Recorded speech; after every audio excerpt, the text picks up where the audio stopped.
Hola, ¿qué tal amigos? Bienvenidos a este canal. Recuerden que mi nombre es Jan y seguimos con las disciplinas espirituales. Hoy vamos a hablar de la segunda parte de la disciplina del evangelismo. El evangelismo es un desbordamiento natural de la vida cristiana. Todo cristiano debe poder hablar sobre lo que el Señor ha hecho por él o ella y lo que significa para él o ella. Pero el evangelismo también es una disciplina en el sentido de que debemos disciplinarnos para entrar en situaciones en las que puede ocurrir el evangelismo. Es decir, no debemos simplemente esperar a que suceda la oportunidad de testificar.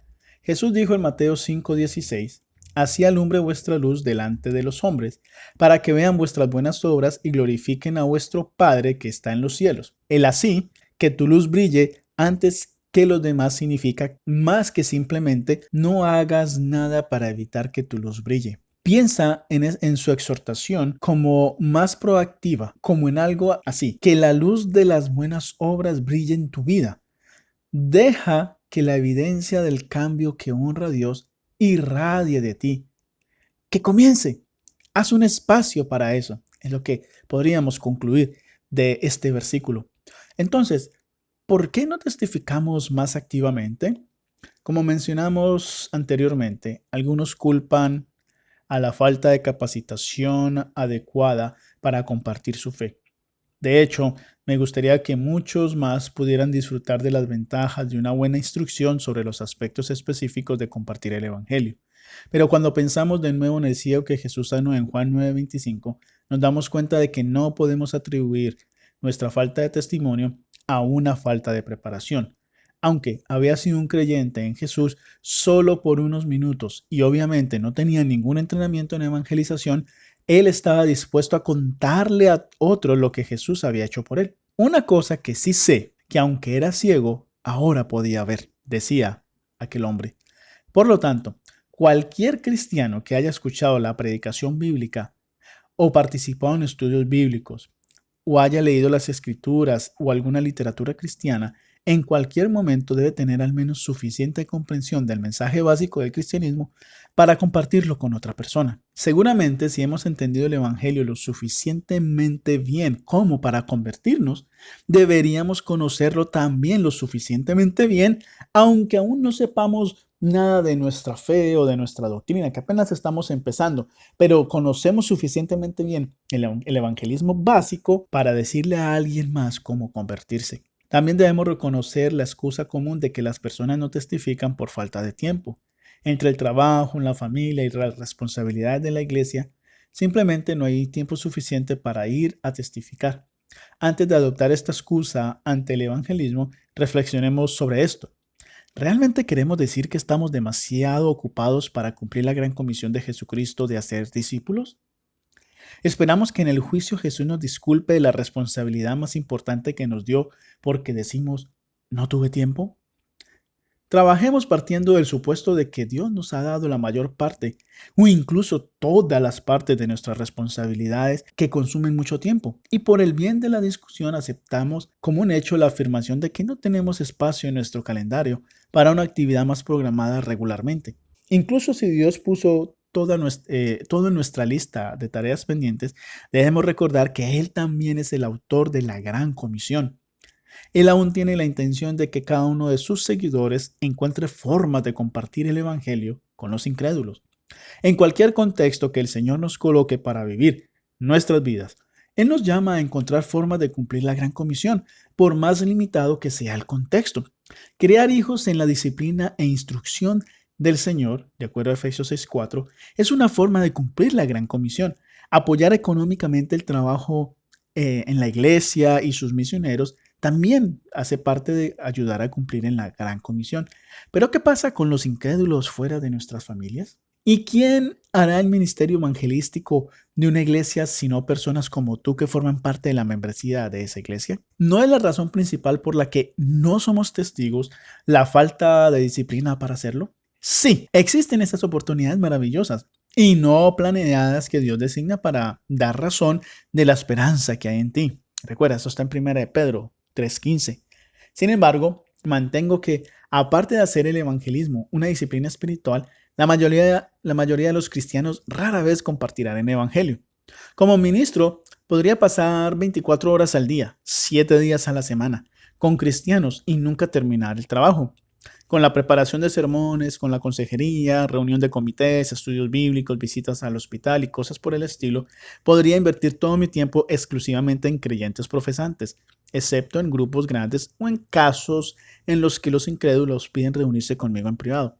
Y dado que mi ministerio continuo con el pueblo de Dios nunca termina, podría justificar tan fácilmente como cualquiera mi falta de contacto individual con los no cristianos.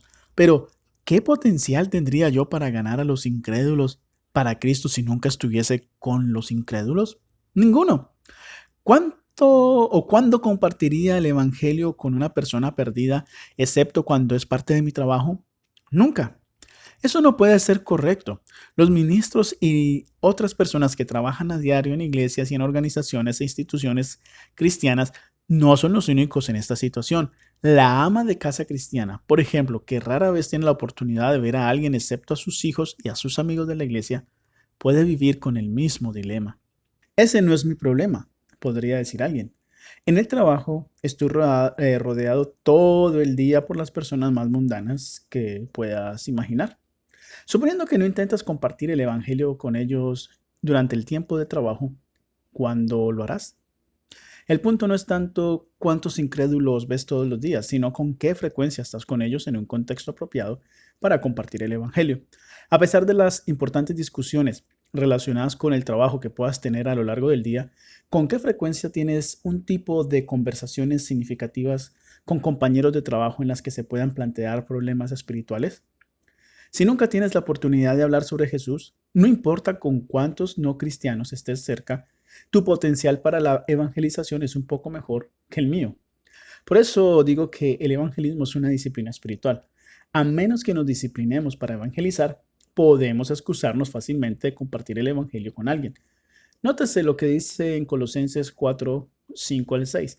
La terminología allí indica que el pensamiento y la planificación disciplinados deben ir en el evangelio. Andad sabiamente para con los de afuera, aprovechando bien el tiempo. Sea vuestra palabra siempre con gracia, sazonada con sal, para que sepáis cómo debéis responder a cada uno. Debemos pensar en el Evangelio cada vez que hablemos con personas de afuera, sabiamente, aprovechando bien el tiempo, según lo dice allí en el versículo 5. Saber responder a las personas como individuos implica reflexión y preparación. Estos principios pueden aplicarse de tantas formas específicas como tengamos oportunidad de testificar, pero en general apoya la idea de que además de su elemento espontáneo, la evangelización es una disciplina espiritual. Para mí, eso significa que me disciplino para estar con los incrédulos. El evangelismo disciplinado puede involucrar tomar una taza de café o almorzar con vecinos o compañeros de trabajo periódicamente y aprender a hacer buenas preguntas sobre el lado personal de sus vidas. El mismo tipo de oportunidades pueden surgir en eventos deportivos o sociales patrocinados por la empresa o durante momentos informales mientras viajas por negocios con compañeros de trabajo. A través de la conversación y el buen oír, descubrirás sus necesidades y con suerte explorarás con ellos su necesidad más profunda, su necesidad de Cristo. Ya sea con alguien con quien estás con frecuencia compartiendo o con alguien a quien conoces por primera vez, la mejor manera que he encontrado para dirigir la conversación hacia asuntos espirituales es preguntarle a la persona cómo puedes orar por ella. Aunque esta pregunta es común para los cristianos, la mayoría de los no cristianos no conocen a nadie que ore por ellos. A menudo he visto a incrédulos profundamente conmovidos por esta expresión de preocupación inusual para ellos. Tuve un vecino durante años con el que no había tenido éxito al discutir las cosas de Dios, pero la primera vez que le dije que oraba con frecuencia por él y que quería saber cómo podía orar más específicamente, comenzó a revelar algunos problemas familiares que nunca supe que existían. Una vez fui por mi vecindario preguntando por las necesidades por las cuales nuestra iglesia podría orar esa noche en un servicio especial. En casi todos los hogares me sorprendieron las respuestas de la gente y su apertura sin precedentes para hablar sobre temas espirituales. Unos días o semanas después, estuvieron abiertos a una consulta de seguimiento sobre su solicitud de oración, que a su vez a menudo les dio la oportunidad de compartir el Evangelio. Pero el punto en todas estas posibilidades es que tendrás que disciplinarte para lograrlas. No sucederán simplemente. Tendrás que disciplinarte para preguntar a tus vecinos cómo puedes orar por ellos o cuándo puedes compartir una comida con ellos. tendrás que disciplinarte para estar con tus compañeros de trabajo fuera de las horas del mismo.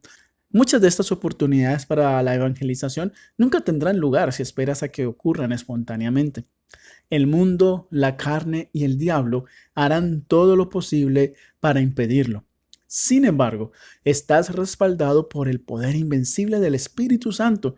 Puedes estar seguro de que estos enemigos del Evangelio no te van a ganar. Como mencioné anteriormente, no quiero dejar la impresión de que la disciplina del evangelismo requiere que todos compartamos el evangelio exactamente de la misma manera. A lo largo de este tema, es posible que hayas tenido una idea de ciertos métodos de evangelización que te parezcan aterradores, pero el estilo preconcebido de evangelización que temes no puede estar entre las mejores formas en las que puedes ayudar a ser discípulos para Cristo. En su primera carta, el apóstol Pedro dividió todos los dones espirituales en dos amplias categorías de dones de servicio y dones de hablar. Esto lo encontramos en 1 de Pedro, capítulo 4, versículos 10 y 11. Algunos descubren que evangelizan mejor sirviendo, otros más hablando. El servicio evangelístico puede implicar ser anfitrión de una comida y vivir el evangelio frente a tus invitados. A medida que vean las características distintivas de tu hogar y de tu familia, pueden surgir oportunidades inmediatas o eventuales de expresar el evangelio. Tal vez podrías cocinar una comida o hacer algunas hamburguesas para brindarle una oportunidad abierta a tu cónyuge para compartir tu fe. Me han dicho que cada familia tiene una crisis, en promedio una vez cada 6 meses. Durante ese tiempo de enfermedad, cambio de trabajo, crisis financiera, nacimiento, muerte, etc., ser un siervo cristiano de esa familia demuestra con frecuencia la realidad de tu fe de una manera que despierta tu interés. Al servir, puedes tener la oportunidad de dar una Biblia o alguna literatura evangelística o iniciar una conversación sobre el Evangelio de alguna manera imaginativa. Conozco bien una iglesia donde la gente ha sido sede de reuniones de evangelización en sus hogares. Invitan a vecinos, compañeros de trabajo y amigos a sus casas con el propósito expreso de escuchar a un invitado hablar sobre Jesucristo y responder sus preguntas sobre el cristianismo y la Biblia. Es posible que los anfitriones no se sientan seguros de su capacidad para articular el Evangelio, especialmente a grupos de personas, pero al servir a través de la hospitalidad, brindan una oportunidad para la evangelización. Es posible que los anfitriones no se sientan seguros de su capacidad para articular el Evangelio, especialmente a grupos de personas, pero al servir a través de la hospitalidad, brindan una oportunidad para la evangelización por parte de alguien cuya fuerza es una presentación verbal del Evangelio. Al abrir sus hogares y trabajar con otros creyentes, se lleva a cabo un evangelismo que de otra manera no habría sucedido. Para este tipo de servicio evangelístico todavía se requiere mucha disciplina, más disciplina que cualquier otra. Todavía requiere una disciplina para poner la fecha en el calendario. Se necesita disciplina para invitar a la gente, para preparar la comida, para orar en la reunión, etc. Sin tal disciplina, el servicio evangelístico nunca ocurre. Por otro lado, algunos son más expertos en comunicar el evangelio directamente. Como es señalado, si eres mejor hablando que sirviendo, tal vez puedas trabajar con alguien que se especialice en servicio evangelístico, de manera que te brinde más oportunidades de testificar que las que has tenido antes. Sin embargo, así como los servidores pueden necesitar servir a fin de abrir una puerta para hablar el evangelio por sí mismos, aquellos cuya fortaleza está en el hablar pueden necesitar disciplinarse para servir más y así tener la oportunidad de hablar. En resumen, los oradores a menudo necesitan servir primero para poder verbalizar el evangelio y los servidores evangelísticos deben eventualmente hablar las palabras del evangelio. Independientemente de cuán tímidos o torpes nos sintamos con respecto al evangelismo, no debemos convencernos de que no podemos o no compartiremos el evangelio verbalmente bajo ninguna circunstancia. Escuché la historia de un hombre que se hizo cristiano durante un énfasis evangelístico en una ciudad del noreste del Pacífico. Cuando se lo contó a su jefe, su empleado respondió: ¡Eso es genial! Yo también soy cristiano y he estado orando por ti durante años, pero el nuevo creyente estaba abatido. ¿Por qué nunca me dijiste que eras cristiano? Tú fuiste la razón por la que no he estado interesado en el evangelio todos estos años. ¿Cómo puede ser?, preguntó el jefe. He hecho todo lo posible por vivir la vida cristiana a tu alrededor. Ese es el punto, explicó el empleado. Viviste una vida tan modelo sin decirme que fue Cristo quien hizo la diferencia, que me convencí a mí mismo de que si pudieras vivir una vida tan buena y feliz en Cristo, yo también lo hubiese hecho. La Biblia dice en 1 Corintios capítulo 1, versículo 21, que agradó a Dios salvar a los creyentes por la locura de la predicación. A menudo es el mensaje de la cruz, vivido y demostrado, que Dios usa para abrir el corazón al Evangelio. Pero es el mensaje de la cruz proclamado, ya sea por palabra o por página, a través del cual el poder de Dios salva a quienes creen en su contenido. No importa cuán bien vivamos el Evangelio. Y aclaro, debemos vivirlo bien. De lo contrario, obstaculizaremos su recepción. Tarde o temprano, deberemos comunicar el contenido del Evangelio antes de que una persona pueda convertirse en discípulo de Cristo. El ejemplo del cristianismo no salva a nadie, más bien es el mensaje del cristianismo, el Evangelio, que es poder de Dios para salvación, de acuerdo a Romanos 1:16. Antes de cerrar esta sección, quiero enfatizar que la disciplina del Evangelio también se aplica al apoyo de las misiones, por las mismas razones por las que debemos disciplinarnos para compartir el mensaje de Cristo con quienes nos rodean, también debemos disciplinarnos para ayudar a los que están cumpliendo la gran comisión en lugares alejados de nosotros. Disciplinarnos para apoyar las misiones, ya sea dando, orando, informándonos y estando abiertos a ir si Dios nos llama, incluso dejar ir a nuestros hijos si Él mismo los llama a ellos. Y esto también es parte de la búsqueda de la devoción. Para ir terminando, vamos a hablar un poco más de algunas aplicaciones. Debido a que se espera el evangelismo, te pregunto, ¿obedecerás al Señor y testificarás? En cierto sentido, por supuesto, todo cristiano testifica constantemente, con nuestras palabras y nuestra vida. En todo momento damos testimonio, bien o mal, del poder de Jesucristo. Pero ahora estoy hablando de testificar por diseño, no por defecto.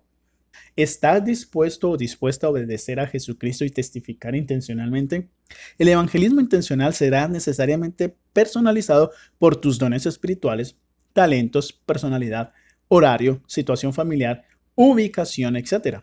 Pero habiendo tomado todo eso en consideración, todo creyente debe darse cuenta de que es un pecado no buscar formas de difundir el mensaje acerca de nuestro Señor Jesús. Debido a que el evangelismo tiene poder, ¿creerás que Dios puede usar tus palabras en la salvación de otros? Dios bendice las palabras del Evangelio. Fueron las palabras del Señor Jesús, las palabras de Pedro y las palabras de Pablo las que Dios bendijo en la conversión de las personas en los tiempos del Nuevo Testamento. Y las palabras son las que todavía bendice hoy. Él bendecirá tus palabras cuando contengan las palabras de su poderoso Evangelio. Algunos temen testificar porque no se sienten lo suficientemente seguros de sus poderes de persuasión o de su capacidad para responder a todas las objeciones inimaginables del Evangelio. Pero el poder de la evangelización no está en nuestra capacidad, reside en su Evangelio. Puede que nunca hayas imaginado que un incrédulo podría nacer de nuevo al escuchar a Cristo y al escucharlo de tus labios. Pero eso no es humildad, es duda, es una negación de la bendición de Dios sobre su Evangelio solo porque fuiste el orador. No dudes del poder de Dios para agregar su bendición a tus palabras cuando hables de Cristo. A lo largo de su vida, John Bunyan, autor del Progreso del Peregrino, insistió en que escuchar la conversación de algunas mujeres pobres hablando de las cosas de Dios mientras estaba sentado en una puerta iluminada por el sol fue un punto de inflexión crítico en su venida a Cristo. Debes creer que de la misma manera el Señor puede usar lo que dices como catalizador en una conversión. Hagamos una pausa y asegurémonos de no dar nada por sentado. ¿Conoces las palabras del Evangelio? Prueba este experimento, primero en ti mismo y luego, si te atreves, en tu iglesia, clase o grupo pequeño para revelar tu claridad sobre el Evangelio. Distribuye papel. Luego pregunta a las personas cuántas veces creen que han escuchado el Evangelio. Algunos, si han profesado fe en Cristo durante muchos años, pueden responder que lo han escuchado cientos o incluso miles de veces. Bueno, dices tú, ahora, por favor, escribe el Evangelio en esa hoja de papel. Luego observa cómo la gente se congela y lo mira fijamente como si les hubieras pedido que enumeren las capitales de todos los países del mundo. ¿No acaban de decir que han escuchado el Evangelio muchas veces? Y para convertirte en cristiano, ¿acaso no tenían que escuchar el Evangelio y creerlo para ser salvos? ¿Verdad? ¿Por qué no pueden ser salvos por un Evangelio que no entienden ni creen? Así que, por favor, simplemente escriban en un párrafo más o menos el mensaje que la gente debe escuchar para estar bien con Dios e ir al cielo. debes estar preparado para un silencio incómodo y para muchas hojas de papel en blanco, a pesar de la presencia de algunos de tus mejores y más devotos miembros. ¿Cómo te diría? Puedes hablar simple pero claramente acerca de cómo todas las personas han quebrantado la ley de un Dios santo que los creó y están bajo condenación debido a su pecado. Puedes decirles cómo en su misericordia Dios envió a su Hijo Jesús, quien guardó perfectamente la ley de Dios y estuvo dispuesto a ofrecer a otros el mérito de su obediencia. Puedes hablar sobre cómo Jesús estuvo dispuesto a sacrificarse en la cruz como sustituto de los pecadores. Puedes hablar sobre cómo Dios levantó a Jesús de entre los muertos, demostrando su aceptación del sacrificio de Jesús y validando todo lo que Cristo hizo y dijo. Puedes instar a las personas a que se arrepientan de su pecado y a que vivan para sí mismas y a que crean que la vida y la muerte de Jesús pueden reconciliarlas con Dios y darles vida eterna.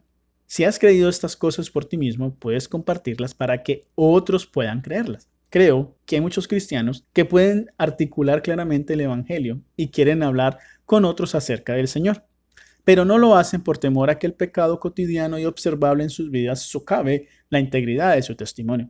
¿Cómo puedo testificarle a mi jefe si dice ese pensamiento después de que lo enfurecí tanto? ¿O nunca podré contarle a mi vecina sobre el poder de Cristo ahora que me ha visto gritarle a mis hijos? Si Dios no usa a personas como estas, como nosotros, como sus testigos, no habría testigos humanos. Dado que no hay personas perfectas, no hay testigos perfectos. Esto no cambia el hecho de que cuanto más parecidas a Cristo son nuestras vidas, más convincentes son nuestras palabras acerca de Cristo. Necesitamos hacer lo que podamos para eliminar cualquier pecado que haga que nuestras palabras suenen huecas, pero al intentar hacer eso debemos estar convencidos de que no podemos retrasar nuestro testimonio para alcanzar la perfección sin pecado. De lo contrario, nunca compartiríamos el Evangelio. Parte de la belleza de nuestro mensaje es que Dios salva a los pecadores como nosotros. De hecho, el Espíritu Santo puede hacer posible el convertir una ocasión de pecado en una oportunidad de hablar sobre el Salvador. He conocido cristianos que regresaron con aquellos que observaron su pecado o fueron víctimas de él, y al confesar el pecado y pedir perdón, pudieron dar un testimonio poderoso. Tal evidencia de una vida cambiada llama la atención de un incrédulo. Ese jefe supervisa a otras personas que lo enojan. Ese vecino ve a otras personas gritarles a sus hijos. Pero cuando te humillas y reconoces que te equivocaste y pides perdón, haces una distinción entre tú y los demás que enojaron a su jefe o gritaron a sus hijos. La práctica de una vida cristiana consiste sí en poder al evangelismo, pero una recuperación cristiana de su propia vida no cristiana confirma su testimonio de otra manera muy creíble. A través de sus fracasos y debilidades, el poder transformador de Cristo puede hacerse visible y fuerte. Dado que el evangelismo es una disciplina, ¿lo planificarás? Mientras predicaba a su congregación de Londres en 1869 sobre la responsabilidad del evangelismo, Charles Spurgeon dijo lo siguiente: si nunca ganara almas, suspiraría hasta que lo hiciera. Me rompería el corazón por ellos si no pudiera romper sus corazones. Aunque puedo comprender la posibilidad de que un sembrador serio nunca coseche, no puedo comprender la posibilidad de que un sembrador serio se contente con no cosechar. No puedo comprender a ninguno de ustedes, cristianos, tratando de ganar almas y sin obtener resultados, están satisfechos sin esos resultados. Si no estás contento o contenta con cosechar almas por el amor de Cristo, ¿planificarás una siembra más disciplinada? ¿Organizarás un evento diseñado para la evangelización? ¿Podrías programar una reunión para un almuerzo en el trabajo o con un vecino? ¿Qué tal si hablas con tu pastor de una reunión de evangelización en tu hogar? ¿Dónde puedes conseguir literatura evangelística para regalar? ¿Quién puede pedirte que ores? ¿Te comprometerás con al menos una forma de evangelismo intencional en el futuro cercano? El evangelismo no se menciona a menudo en los libros sobre espiritualidad y semejanza a Cristo. Entonces, ¿es el evangelismo realmente tan importante como disciplina espiritual? Ahora les voy a presentar una adaptación de Primera de Corintios 13 que nos recuerda la importancia de lo que venimos hablando. Recuerda, es una adaptación, es decir, he parafraseado algunas frases. Dice de la siguiente manera: aunque hablo en lenguas académicas y aunque utilizo métodos de educación aprobados y no logro ganar a otros para Cristo, ni edificarlos en un carácter cristiano, soy como el gemido del viento en un desierto sirio. Y aunque tengo los mejores métodos y entiendo todos los misterios de la psicología religiosa, Y aunque tengo todo el conocimiento bíblico y no me sumerjo en la tarea de ganar a otros para Cristo, me convierto en una nube de niebla en un mar abierto. Y aunque leo toda la literatura de la escuela bíblica y asisto a las conferencias, institutos y escuelas de verano de la escuela bíblica, y sin embargo estoy satisfecho con menos que ganar almas para Cristo y establecer a otros en el carácter y el servicio cristianos, de nada me sirve. El siervo que gana almas, el siervo que edifica el carácter, sufre mucho y es bondadoso. No envidia a otros que están libres de la tarea del siervo. No se jacta de sí mismo. No está engreído de orgullo intelectual. Tal siervo no se comporta indecorosamente en los servicios eclesiásticos. No busca su propia comodidad. No se irrita fácilmente. Todo lo sufre, todo lo cree, todo lo espera. Y ahora permanece el conocimiento, los métodos, el mensaje. Estos tres, pero el mayor de ellos es el mensaje. Sí, existe una correlación entre la búsqueda de la devoción y la pasión por el mensaje de Dios. Cuanto más perseguimos a Cristo, más queremos proclamar a Cristo, pero sin disciplina, nuestras mejores intenciones evangelísticas a menudo no se expresan. Te invito para que te disciplines de tal manera que puedas vivir y a la misma vez puedas decir junto con el apóstol Pablo, allí en 1 Corintios 9:23, y esto hago por causa del evangelio para hacerme copartícipe de él. Que Dios te bendiga.